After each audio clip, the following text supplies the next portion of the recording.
Hello and welcome back to my Reason tutorial for creating pure trance. I'm sorry part 2 took a while to come out, but I got really sick and I wasn't able to use my ears properly because I had a pretty nasty ear infection. But now that that's dealt with, I'm able to continue our tutorial song here. So let's get right to it. So this is the bit we have so far. We just have percussions, a pad, and a kick. So from here, let's go ahead and add a bit more, and I'm going to jump straight to bass. So let's throw down a combinator, and I'm going to use a bass preset because I love the bass presets that come with the Reason 9 update. There's a lot of really good patches in there, so we're going to get something that's nice and filled out. So I'm going to search for a patch I like.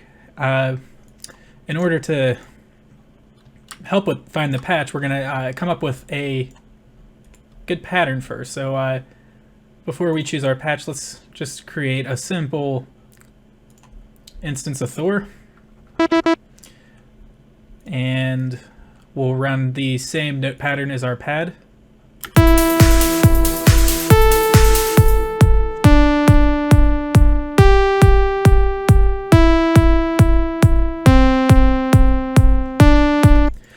So let's make this a little bit interesting. We're going to throw down a dual arpeggiator, and we're going to create a good bass pattern to try a different synths out on, but let's get something that's a bit trancey.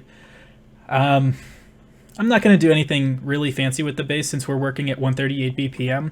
If it was a bit lower, I would definitely go with a more jazzy bass line, but I'm probably just going to do something pretty simple here.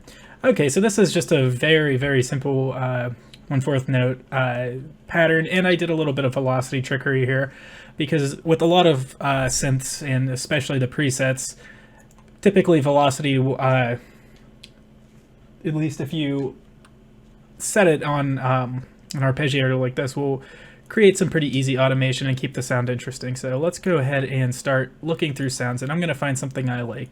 Okay, so I tweak this analogy bass patch just a little bit to get a sound I like. It's pretty low and it's growly, and I use the soft clip shaper here to give it a little bit of an extra growl and cut out some of the deep subs that will otherwise interfere with our kick. So let's give that a listen.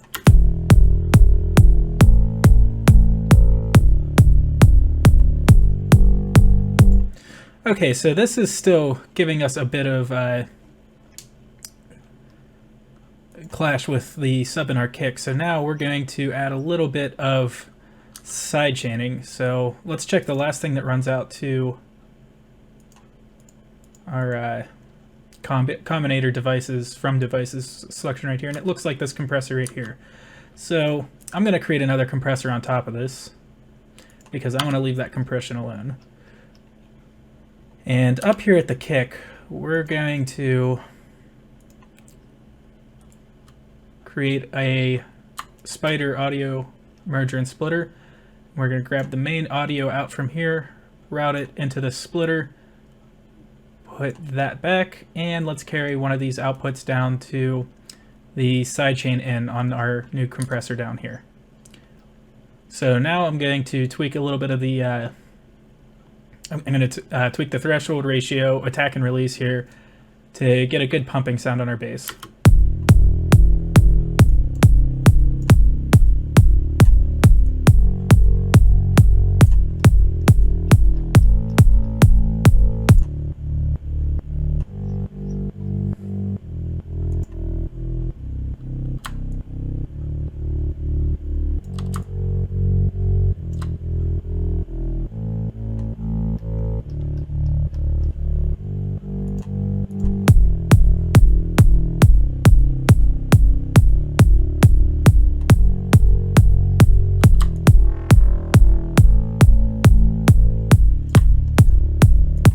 So now we have a nice deep growly bass with lots of sub, and it doesn't clash with our kick because every time our kick trigger is sampled, it ducks the bass out.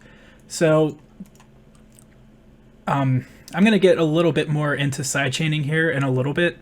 I just want to point out at the moment we're only using the kick to sidechain on this bass. For the rest of the stuff, we're going to use a closed hat sample and sidechain it through the mixer compressor up here. And the reason for that is because I don't want the kick to sidechain any of the other instruments because it's too big of a signal. It has a subtail on it that's a bit longer. I want that to sidechain our bass because I don't want that subtail clashing with the sub of bass of the bass patch here. However, with the rest of the stuff, we're going to use a closed hat because it's a shorter sample. It doesn't have a long tail, and we'll be able to duck the other sounds and get a nice pumping sidechain sound out of it without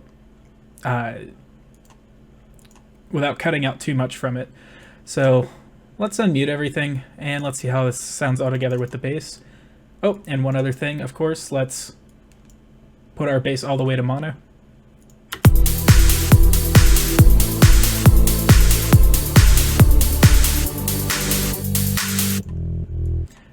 I'm going to go ahead and do a quick mix down again. This is another thing I do during my creative process is I constantly redo the mix every time I add something new so that I can adjust everything to it. That way we don't have a mix that sounds crowded and like there's too many things that don't belong in here. So let's start with the kick, then the bass, and then we'll do the pad and percussion.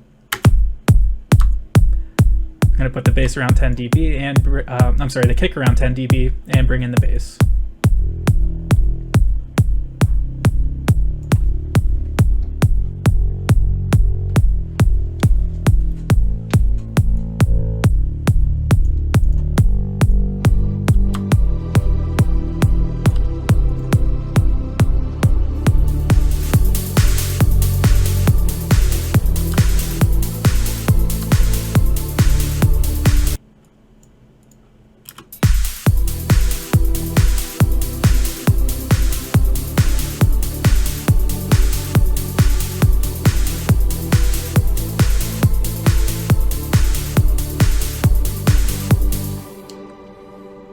I think that's a bit better. That gives us a little bit more of a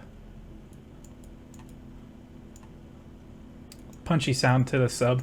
And I'm going to extend the sequence out here a bit because I still want the velocity variance on it. So we'll start this one a little bit high, bring it down a bit, back up, and then down a bit. So let's see how that sounds.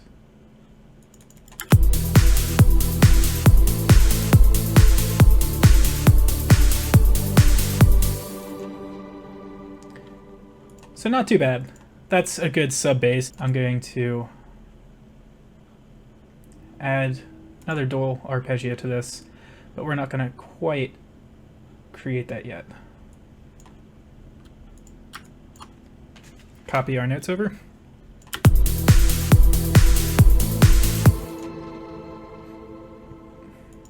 All right, so let's find something that has a good mid-bass sound. I'm going to move out of our bass patches here and let's go into something rhythmic. Let's try some arpeggiators.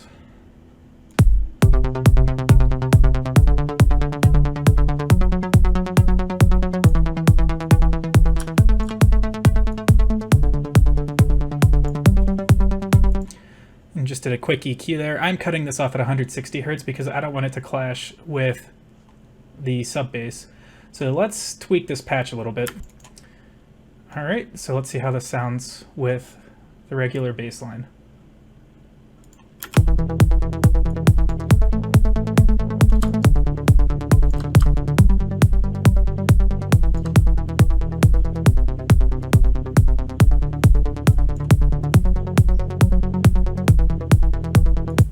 Okay, so that's not too bad. Now I think we should come up with something a little more interesting for the arpeggiator. Okay, so I decided to use the simple and effective patch for our dual arpeggiator, and I brought the transposes both down to 0 and brought the gate length up on our second arp here, and then I tweaked our patch a little bit down here, and this is what we have. Oh, and I also narrowed the width down here and left just a teeny tiny bit. Bring that down just a bit more, so that it's just a tiny bit wider than the bass, or the sub bass, but just gives it a little bit of room. So let's have a listen to that.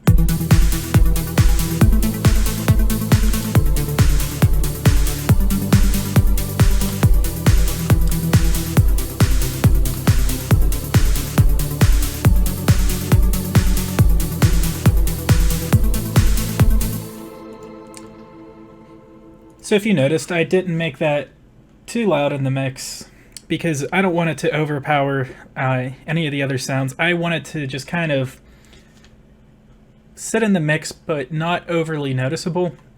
It's still there, and it's still giving a little bit of extra rhythm, but it's not at the forefront. It's not one of our main driving factors. So I'm gonna go ahead and rename this one mid bass. Let's call this guy sub bass.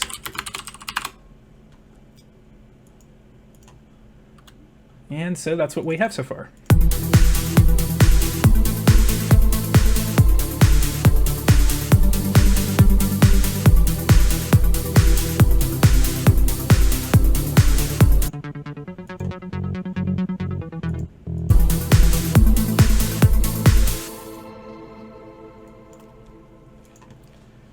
So, next I think we should do a lead. So the lead is going to be a little bit tricky, but I'm going to use the same exact workflow I used to make the sub and mid bass, where I'm going to copy our note progression here, and I'm going to rely on the dual arpeggiator. And I'm also going to use scales and chords, but I'm going to rely on that to give us more of our main melody, but I'm still going to work those to find something that I like that I think fits.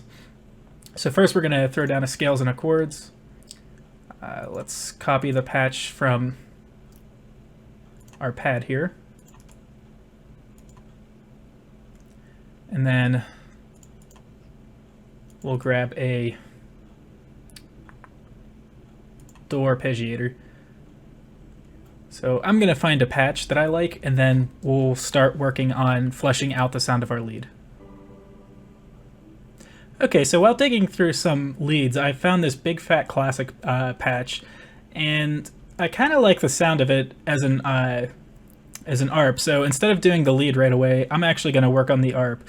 And I'm going to go ahead and just tweak this and add some effects to it so we can get kind of a bigger, wider sound out of it. And I'll just show you what I mean by that. So we're going to keep this simple arpeggiation on it. Nothing too fancy yet. We're just going to get the sound we want out of it.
Okay, so I think I'm liking the sound of that a bit.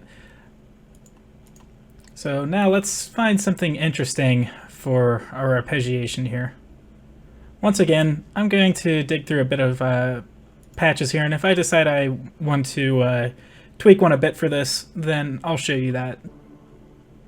Okay, so once again, I adjusted the velocity arp and created this little sequence up here.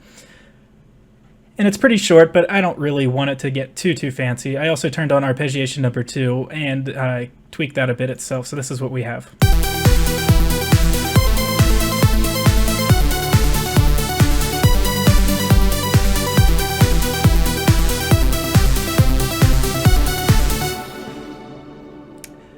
So it's a pretty simple. It's a pretty simple pattern,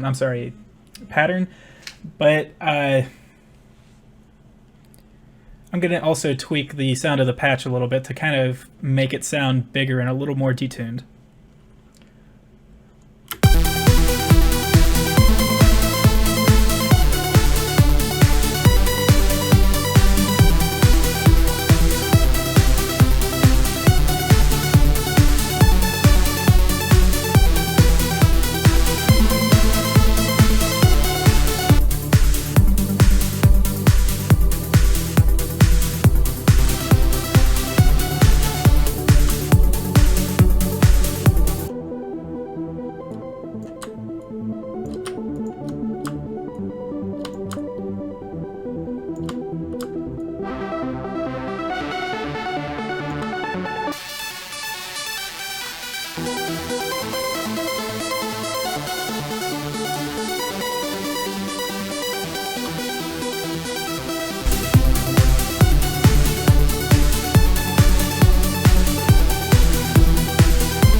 So let's get a combinator down. Actually, I'm going to duplicate devices and tracks. We're going to call this one arp. Oop.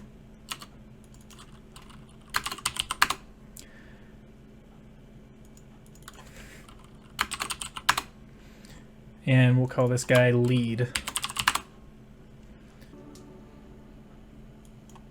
Okay, so what I decided for our sort of lead is I took this patch lead 1 and I heavily modified it to sound like this.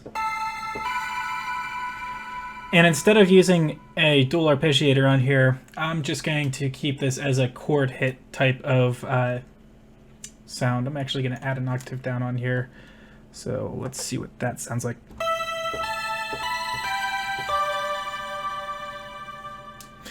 So I quite like the sound of that. That almost sounds like something you'd hear out of a Anjunabeat song.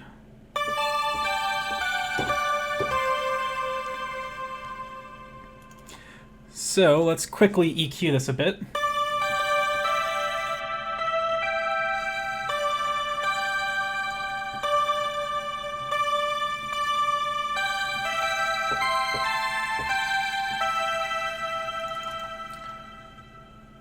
So with that in mind, I'm going to just figure out my own lead here on my keyboard, and then I'll write that down here, and we'll see what I can come up with. Okay, so I tweaked the patch a bit more, and I finished a pattern. It's not the best melody, it's kind of cheesy, but this is what I came up with.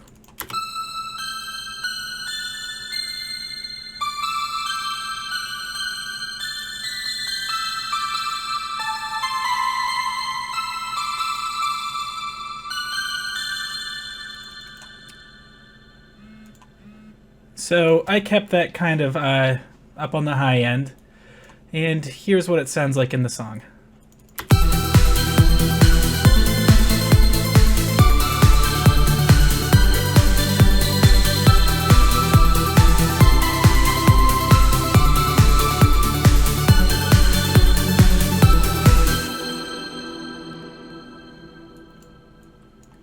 So next time we're going to work on getting this mix done a little bit more and trying to finalize our sound before we start building out the rest of the track.